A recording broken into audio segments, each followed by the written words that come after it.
Greater Fool Theory by Zhang Zhuyoung.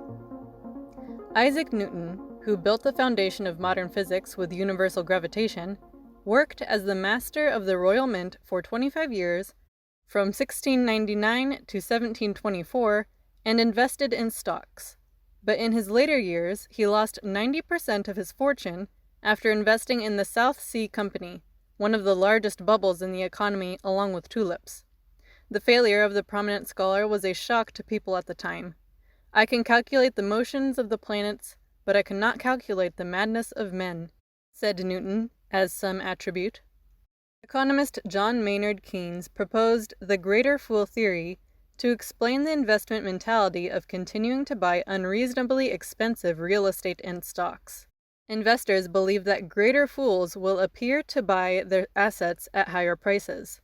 Newton was one of them. He was waiting for a greater fool to buy his plummeting stocks. In the end, he had to accept the painful reality that he was the greatest fool. Cryptocurrency Bitcoin is garnering attention. Last year, Bitcoin was priced under $30,000 per share, and it surged fiercely. On February 16th, it surpassed $50,000 for the first time, and the market cap exceeded $1 trillion. Then, an unexpected variable came up.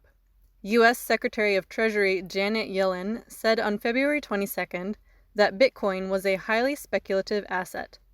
Tesla founder Elon Musk, who fanned the Bitcoin craze, took a step back and said that the price was too high. With their comments, Bitcoin stocks fell by 2 digits, and the $50,000 ceiling collapsed. Is this the end of the Bitcoin boom? During the first boom 4 years ago, Bill Gates said that Bitcoin only works with the Greater Fool Theory, and he would sell off all of his. In a recent interview, he said he was neutral to Bitcoin, but on the nosediving prices, he once again criticized that investors were in a craze. It is hard to predict the future of Bitcoins, but its structural weakness is that the price is set based on the trust of people selling and buying.